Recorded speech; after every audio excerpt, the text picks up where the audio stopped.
Hello, hello, hello, hello, hello, hello, hello. Thanks everyone for coming again. The inaugural Masterpiece Production Winter Solstice Gathering. Next up we have Dr. Peter Fox with the Solar Purpose. Hello everybody, my name is Dr. Peter Fox. I'm the Wild Cairo, but that's a whole different story. Tonight's story is about the solar purpose.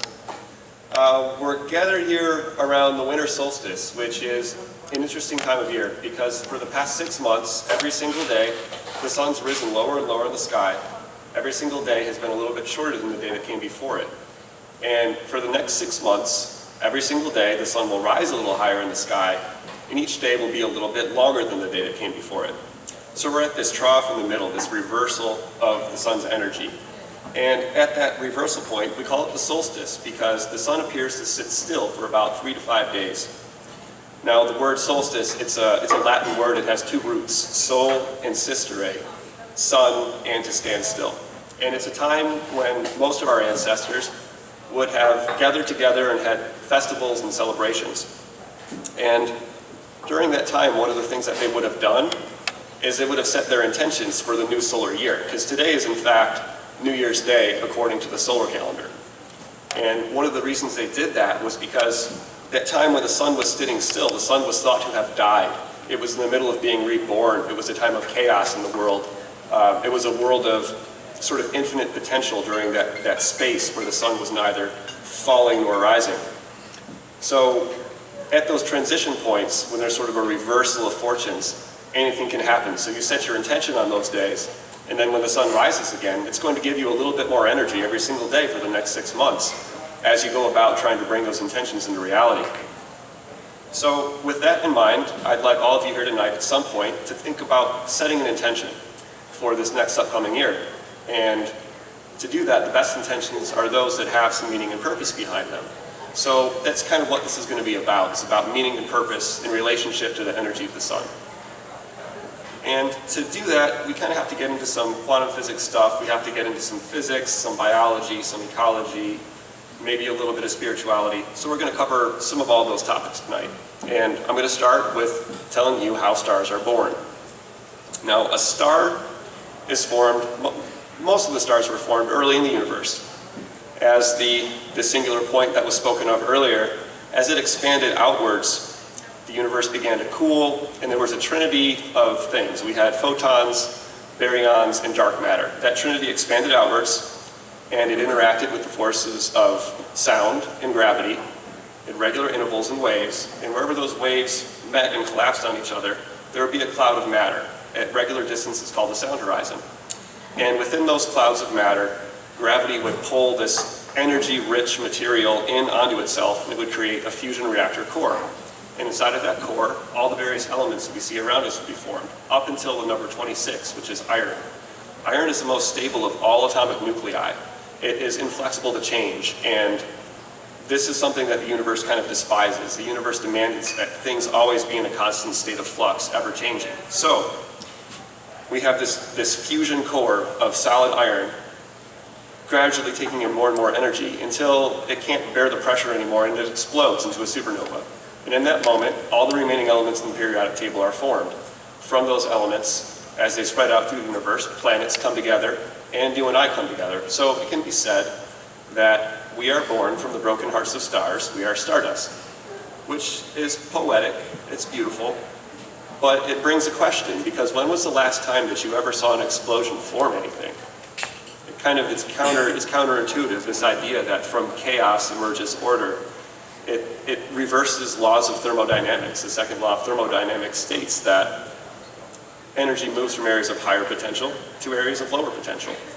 But life reverses that. Somehow you and I emerged this organized structure from a big bang at the beginning of the universe. There was a physicist, you guys probably have heard of him at some point. His name's Erwin Schrödinger. You probably heard about him because he did this experiment with a cat where he put a cat in a box. But one of the other things that this guy did was he came up with this concept called the dissipative structure. A dissipative structure is an organized system that requires energy to maintain itself. And what it does is it will harvest energy from another source, an area a place that has energy but really high potential. It will take that into itself and transform it, spit it out the other end as low potential energy. And you and I are dissipative structures. We're living dissipative structures. We take in, either directly to a small degree or secondhand through eating plants or animals, the energy from the sun, which is incredibly high potential level of energy, and we transform it out as infrared radiation or heat, which is a very low potential energy. So that sacrifice of chaos allows us to exist as living beings. So given that, this kind of fits in a little bit with our meaning. It's sort of like, that's our solar purpose. That's why we're here, to transform the energy of the sun into infrared radiation. But how do we put that into use? How do we put that into practice? And one of the ways, there's some interesting things about that. All the laws of ecology, the organizing principles of life, they're based around this concept that you have to transform the energy of the sun. So you can measure that. You can take an airplane, you can put an infrared camera on it, you can fly it over the Amazon rainforest in the middle of the summer, and you can take that same airplane, fly it over the Arctic boreal forest in the middle of winter. Up there, it's kind of like, there's like wolves and rats and deer and trees. It's kind of like mostly snow most of the time. And in the Amazon rainforest, it's the greatest biodiversity, greatest abundance of life of any place on the planet. It gets 12 hours of sunlight every single day, hot, steamy, we all know that. But from the surface temperature, they're both the exact same temperature, measured from above. And that's because as that sunlight goes into the Amazon rainforest, those particles of light, they get trapped inside of all the different food webs that they're a part of. And there's so much abundant life that a particle of sunlight might traverse through that food web for 10, 20 years. Whereas in the boreal forest, it doesn't get as much sunlight, so it doesn't require as much light. It doesn't require as much life to transform that energy.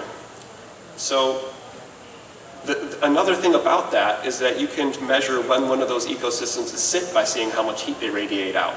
So you can clear cut an X section of the Amazon rainforest, put cows on it or put corn on it, fly over again and remeasure it, and you'll find that that ecosystem's leaking heat. It's leaking heat out of that sort of womb that we put in it. And it's leaking life force, it's leaking potential. And the yogis in India, there's a saying that a master yogi is one whose prana is all contained within. The prana is that life force energy. It's that energy that's working on that same organizing principle that allows us to exist. It's sort of the main principle, and then all the others that emerge from it. One of those runs through us. Now, all cultures around the world had some sort of correlate for this force. In China, they would call it qi.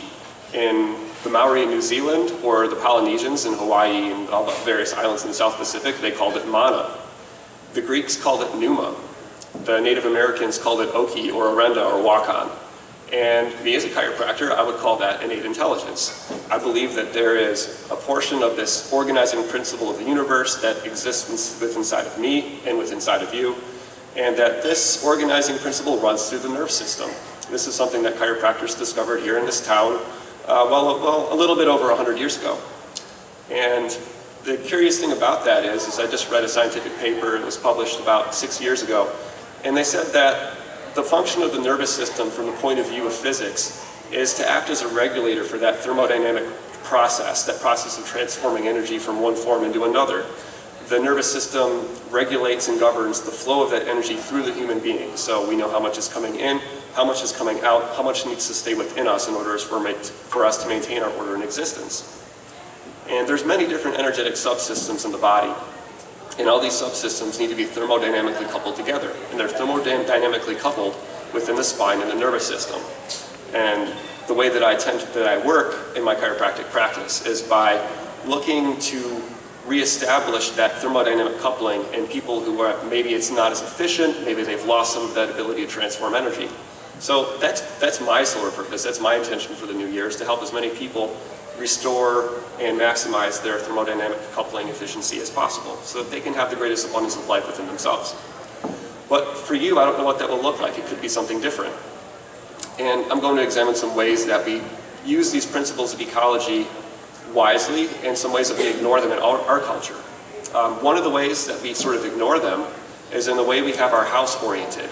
I bet most of you live in a house or an apartment, and I bet that house is oriented either parallel or perpendicular to a street.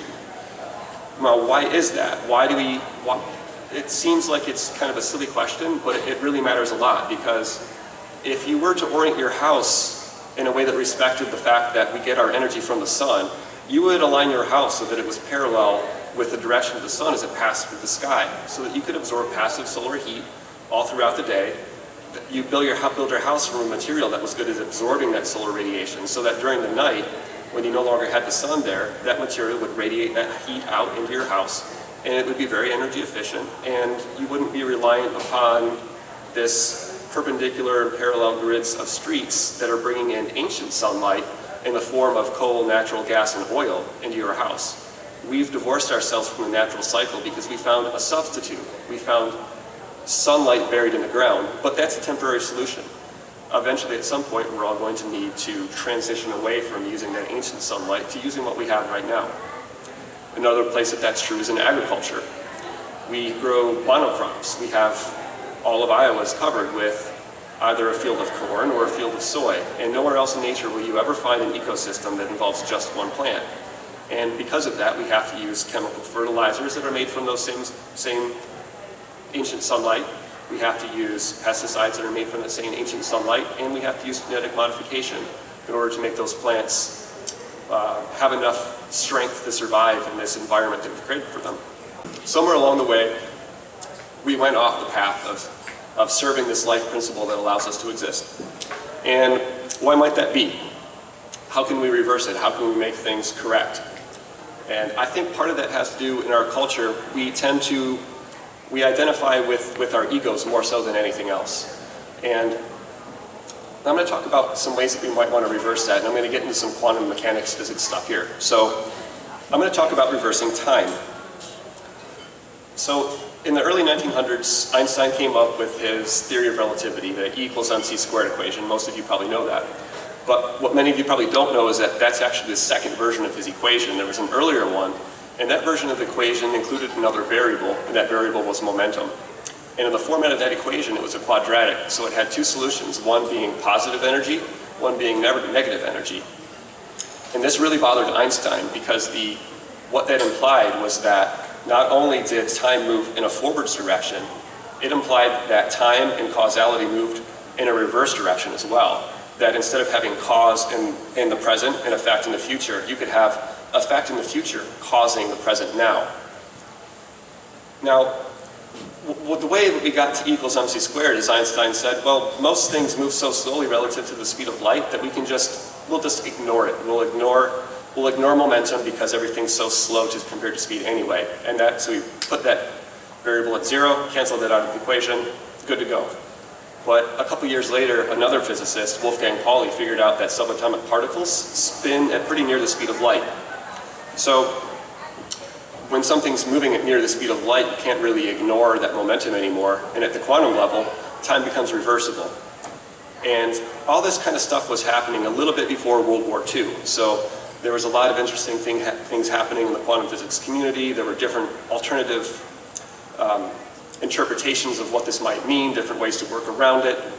But there was an Italian mathematician by the name of Luigi Fantapié, and this guy, he thought to himself, well, Schrodinger came up with this concept about life with dissipative structures, and he said that there is a converging tendency in the universe that allows systems to organize themselves. And he thought, well, if energy flowing from the past to the future is the chaos principle, this idea that energy diverges, that things decay and degenerate over time, then perhaps maybe this reverse principle, this idea that time moves from the future towards the present, maybe that's the converging principle. Maybe that's what allows things to be organized and to exist, for life to exist.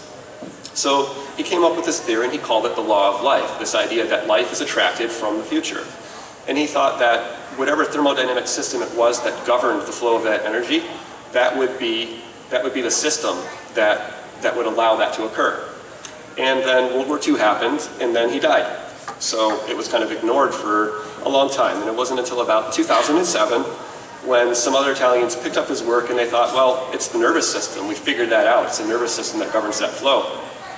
How might the nervous system be reacting to events occurring in the future? And what they did is they set a whole bunch of dudes down in chairs in front of computers. They hooked them up to wires that were measuring skin conductance, heart rate, all these measures of the autonomic nerve system. And they would show them images that would pop up on these computer screens. And what they figured out was that their nervous systems were reacting in advance to the computer choosing the image that was to be shown. Their nervous systems were, in fact, sampling different futures and making choices. So we get a sense of this ourselves with things like intuition. When given two choices, one choice that kind of makes us queasy in our stomach, one choice that kind of makes our stomach nice and calm, we'll choose the one that makes our stomach calm. If we have two choices, one that makes our heart feel cold and constricted, one that makes it feel open and warm, we'll move towards the one that makes it feel open and warm. And that's that principle at work. He called it the law of love because it's, a little bit related to the heart. So where do we go astray in that? And we go astray in that because humans, we're conscious, and we can diverge off these two paths. We can make choices. And sometimes we make a wrong turn, and sometimes we compound that mistake over and over and over again until we get to the point where we're digging up oil and fighting over it instead of just learning how to work with what we have. And the reason we do that is because we identify with the ego, and that gives us a temporary sense of satisfaction. It mimics that long-term sense of warmth and satisfaction that we feel if we were making choices that were actually congruent with the laws of life. So we do things like we inflate our egos. We look to accomplish things, acquire things, own things, gain power. We look to perhaps, instead of doing that, if we're not good at that, maybe we choose to limit our focus of our consciousness. We say we become the king of the sandbox, the king of the winos, or something like that. And the other way that you can do it, and this is the least recommended of all of them, is just to completely ignore that anything that exists outside of yourself at all and focus entirely on your ego and become a narcissistic sociopath. So you've got those options, or you can choose to not identify with your ego and recognize that you're a part of a natural ecosystem, that you exist because the laws of that ecosystem allow you to, and you can work with them in synergy. And when you do that, you'll find yourself moving slowly but surely back on that correct path. So, given that, what I'd like to say for tonight is, when you guys are setting your intentions, I would like you to think, I set this intention, does this intention serve life, or does this intention serve my ego? Throughout the year, as you're making choices as to how to go about bringing that intention into reality, is this choice that I'm making, does it serve life? Or does this intention serve my ego? Does this action serve my ego? And I hope that you always choose life, because ideally, ultimately, that will make this world a much, much better place. So, thank you very much.